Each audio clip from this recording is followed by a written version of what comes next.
Students, मैं हूं Mitesh Rana and मैं आपके लिए लेकर आया हूं एक नया क्लास जिसके अंदर हम डिस्कस करेंगे व्हाट इज चार्ज।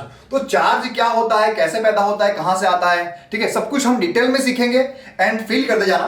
तो व्हाट इज चार्ज, देखो, तो चार्ज जो है वो दो चीजों को रबिंग करने से पैदा होता है। जैसे कि मैं दो हथेली को इस तरीके से रब करूंगा और फिर चेक करूंगा तो ये गर्म फील हो रहा है, ठीक है, तो ये चार्ज है। ठीक है, अभी आप विंटर चल रहा है तो आप शॉल ओढ़ के सो जाना रात को और लाइट्स जो है वो ऑफ कर देना। शॉल के अंदर आप इस तरीके से फ्रिक्शन करोगे तो आपको स्पार्किंग होता हुआ दिखाई देगा। तो वो जो हो रहा है वो भी क्या है, चार्ज पैदा हो रहा है। आपने देखा होगा कि जो कोम करने के बाद अगर इसको कागज के टुकड़े के नजदीक लाओगे तो सारे कागज के टुकड़े जो है वो अट्रैक्ट हो रहे हैं। ठीक है, आपने ये जो इलेक्ट्रोस्टैटिक वाली बिल्ली है वो फेमस बहुत हुई थी बीच में, तो ये भी देखा होगा। तो इसके पीछे भी क्या कारण है, ये भी चार्ज है। ठीक है, देखो चार्ज होता क्या है, तो एक जो चार्ज होता है वो पॉजिटिव होता है, ओके, एक नेगेटिव चार्ज होता है। उसकी वैल्यू कितनी होती है, तो प्लस और माइनस 1.6 इंटू 10⁻⁹ ये वैल्यू होती है उसकी। यानी कि जब प्रोटॉन है उसके लिए प्लस वाली वैल्यू और जो इलेक्ट्रॉन है उसके लिए माइनस वाली यही वैल्यू। ठीक है, यानी कि जो प्लस और प्लस है इसको एक दूसरे के नजदीक लाओगे तो क्या होगा, रिपल्जन होगा।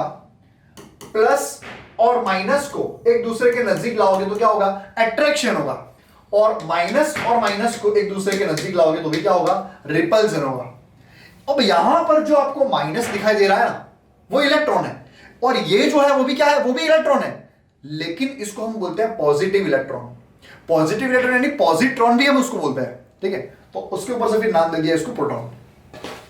ओके, चलो तो एक एक्सपेरिमेंट समझते हैं, उसके ऊपर से पूरा आपको फील आ जाएगा। ये तो देखो, ये आपको दिख रहा है कि ये एक स्केल है, ठीक है, और इसके नीचे आपको 3-4 कागज के टुकड़े दिखाई दे रहे हैं। तो स्केल को कागज के टुकड़े के नजदीक लाओगे तो क्या ये कागज के टुकड़े इसके साथ अट्रैक्ट होंगे, नहीं होंगे। नेक्स्ट टाइम मैं ऐसा बताऊंगा आपको कि ये एक रेशम का कपड़ा है, रेशम के कपड़े को आप इस कागज के टुकड़े के साथ अट्रैक्ट करवाओगे तो क्या ये अट्रैक्ट होगा, नहीं होगा।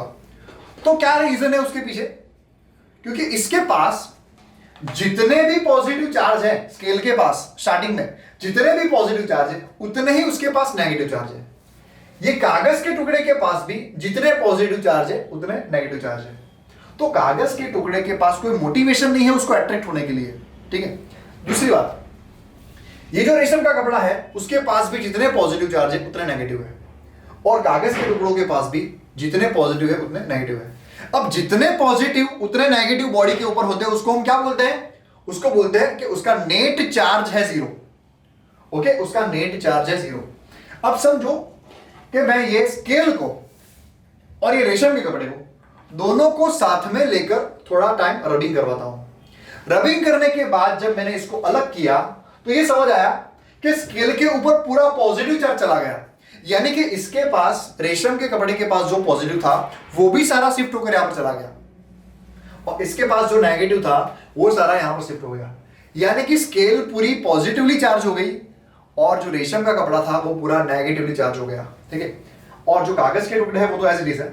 लेकिन अब मैं ये स्केल को इसके पास लाऊंगा तो क्या होगा, तो देखो कागज का टुकड़ा इस तरीके से पड़ा हुआ है, ये पॉजिटिव नेगेटिव है ना। तो अगर स्केल को मैं इसके पास लाऊंगा तो ये पॉजिटिव और ये पॉजिटिव क्या होगा, रिपेल होगा, और ये माइनस जो है उसके साथ वो क्या होगा, अट्रैक्ट।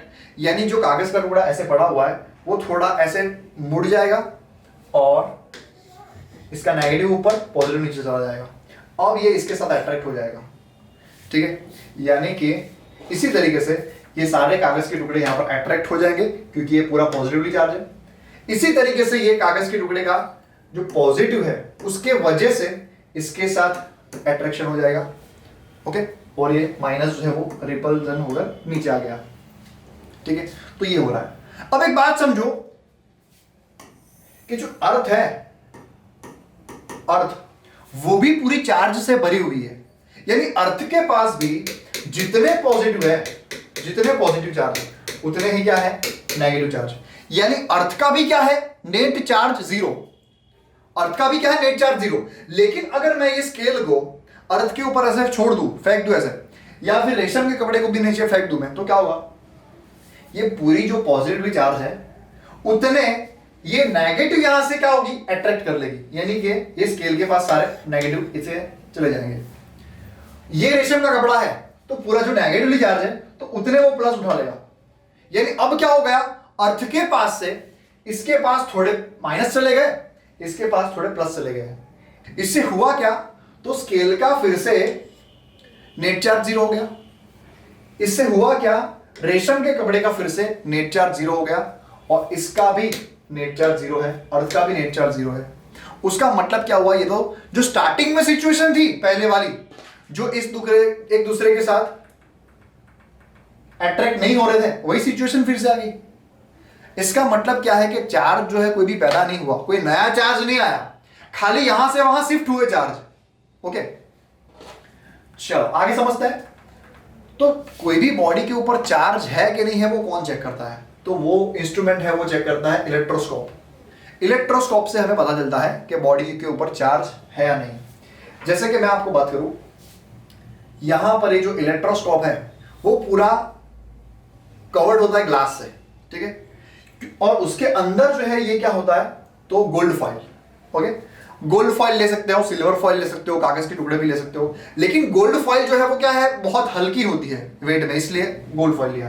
क्योंकि हमें ये चेक करना है कि बहुत कम चार्ज भी वहां पर गया और उसके वजह से हमें जो डेविएशन हो रहा है उसका, वो हमें चेक करना है, ठीक है। और बाहर जो एयर है वो भी उसको डिस्टर्ब ना कर पाए, इसलिए यहां पर हमने क्या कर दिया, उसको पूरा कवर्ड कर दिया है। अब समझो कि ये एक मैंने ग्लास का एक रॉड लिया है और मान लो कि रेशम के कपड़े के साथ मैं रबिंग करके लाया हूं उसको, ये रेशम का कपड़ा, अगर मैंने रॉड को इसके साथ रबिंग कराया है तो ये माइनस है, ऐसा अभी मान लो कि माइनस है ये, और ये प्लस है। अभी क्या किया कि ये जो आपको मटेरियल दिख रहा है ये पूरा, ये कंडक्टिंग मटेरियल है ये पूरा, ठीक है, क्योंकि यहां से चार्ज फ्लो हो सके इसलिए हमने कंडक्टिंग मटेरियल रखा है। यहां पर एक स्फीयर है या तो फिर एक प्लेट मान लो कि यहां पर है, और ये कंडक्टिंग मटेरियल है और यहां पर नीचे गोल्ड फॉइल है। यानी कि ये जो पूरी सिस्टम हो गई, ये सिस्टम है, ये रॉड है, ये गोल्ड फॉइल है, इस सबका मिलाकर जितना इसके पास पॉजिटिव चार्ज होगा उतना उसके पास क्या होगा, नेगेटिव चार्ज, ठीक है। अब मान लो कि हमने ये रॉड को इसके पास लाए, ठीक है, तो इसका जो नेट चार्ज 0 था मिलाकर, ठीक है, इसका पॉजिटिव चार्ज क्या हो गया, रिपेल हो गया, क्योंकि ये पॉजिटिव है। अगर ये पॉजिटिव है तो इसका जो पॉजिटिव है वो रिपेल हो गए, यहां पर आ गया, और इसका जो नेगेटिव था वो अट्रैक्शन के थ्रू यहां पर आ गया। यानी कि ये जो चार्ज था वो इस तरीके से डिवाइड हो गया।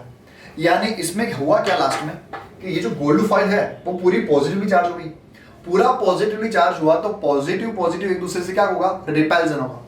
अब रिपल्जन होगा, उसकी वजह से ये मान लिया उस टाइम पर कि रिपेल हो रहा है तो ये ग्लास के रॉड के ऊपर पॉजिटिव चार्ज होगा, ठीक है, उसके ऊपर क्या होगा, पॉजिटिव चार्ज होगा, ऐसा मान लिया। अगर उस टाइम पर ऐसा माना होता कि उसके ऊपर नेगेटिव है तो भी कोई फर्क नहीं पड़ता। ओके, तो इसका ऐसा मान लिया कि इसके ऊपर पॉजिटिव चार्ज है और इसको जिसके भी साथ रबिंग कराकर लाए हैं वो नेगेटिव है। ओके, यानी ऐसा माना होता कि ग्लास का रॉड जो है वो नेगेटिव है और जिसके साथ रबिंग कराकर लाए हैं उसकी वैल्यू पॉजिटिव है, तो भी कोई फर्क नहीं पड़ता। क्यों? क्योंकि दोनों की वैल्यू तो सेम ही है, 1.6 × 10⁻19 प्लस और माइनस, ये वैल्यू तो सेम ही है। तो अगर ऐसा माना होता कि प्लस के बदले माइनस है और माइनस के बदले प्लस, तो कोई फर्क नहीं पड़ता। जैसे कि मैं आपको एक बात बताऊं, हमें यह पता है कि यहां पर न्यूक्लियस है और यहां पर प्रोटॉन्स है और यहां पर इलेक्ट्रॉन्स घूम रहे हैं, लेकिन हम ऐसा माने कि न्यूक्लियस के अंदर माइनस है और यहां पर प्रोटॉन जो है वो घूम रहे हैं, तो कोई फर्क नहीं पड़ता, ठीक है, क्योंकि दोनों की वैल्यू तो सेम ही है। तो अगर प्लस को माइनस और माइनस को प्लस माना होता तो कोई फर्क नहीं पड़ता, है कि नहीं। चलो ठीक है, तो ये इलेक्ट्रोस्कोप का काम हुआ कि भाई पॉजिटिवली चार्ज है, मतलब चार्ज है कि नहीं वो उससे समझ आ गया। अब देखो एक बात कि किसके ऊपर कैसा चार्ज गया वो तो हमने डिस्कस किया ही नहीं अभी तक। कि मैंने आपको बताया ये स्केल वाला एग्जांपल, तो स्केल के ऊपर पूरा प्लस गया और रेशम के कपड़े के ऊपर पूरा माइनस गया, वो सर कैसे हुआ। तो देखो क्या हुआ कि साइंटिस्टों ने बारी बारी सभी मटेरियल को एक दूसरे के साथ रब करवा कर वो इलेक्ट्रोस्कोप के साथ टच करवाया और फिर चेक किया। और पूरी सीरीज बनाई इस तरीके से, और उसको नाम दिया गया इलेक्ट्रोस्टैटिक सीरीज। ठीक है, जिसमें आप देखो कि सबसे पहले यहां पर है ह्यूमन बॉडी, फिर है ग्लास है, माइका है, नाइलॉन है, इस तरीके से पूरा एक लिस्ट है। अब एक बात समझो कि यहां पर आपको इस तरीके से चेक करना है कि मैंने एक ले लिया ग्लास और दूसरा ले लिया मान लो कि कॉटन। तो ग्लास और कॉटन दोनों को एक दूसरे के साथ रब करोगे और फिर दोनों को अलग करोगे, तो जो ये दोनों में से जो ऊपर वाली चीज है, ऊपर क्या है ग्लास, तो ऊपर वाला क्या होगा पॉजिटिव, और नीचे जो है वो क्या होगा नेगेटिव। ठीक है, तो ये पॉजिटिव चार्ज होगा और ये नेगेटिव चार्ज होगा। अगर नेक्स्ट टाइम मैं ऐसा कुछ करूं कि कॉटन मटेरियल लूं और उसको सिलिकॉन के साथ रब कराऊं, सिलिकॉन के साथ रबिंग कराऊं, तो क्या है कि कॉटन जो है और सिलिकॉन, उसमें से ऊपर वाली क्या चीज कॉटन है, तो कॉटन क्या होगा प्लस और सिलिकॉन क्या होगा माइनस। तो इस तरीके से साइंटिस्ट ने पूरा जो लिस्ट बनाया उसको क्या नाम दिया इलेक्ट्रोस्टैटिक सीरीज। ये आपको याद नहीं रखना है, और दूसरा ये एनसीईआरटी में भी नहीं दिया है, लेकिन अगर ये आप समझोगे तो पूरा फील आ जाएगा कि प्लस चार्ज क्यों हो रहा है और नेगेटिव चार्ज कौन सा हो रहा है। ठीक है, तो ये इलेक्ट्रोस्टैटिक सीरीज, और ये याद आपको नहीं रखना है। ओके, तो आज के क्लास में हमने पूरा चार्ज डिस्कस किया है। इसके अंदर जो भी आपको डाउट है वो आप मुझे कमेंट सेक्शन में बता सकते हो। ओके, तो मिलते हैं नेक्स्ट वीडियो में।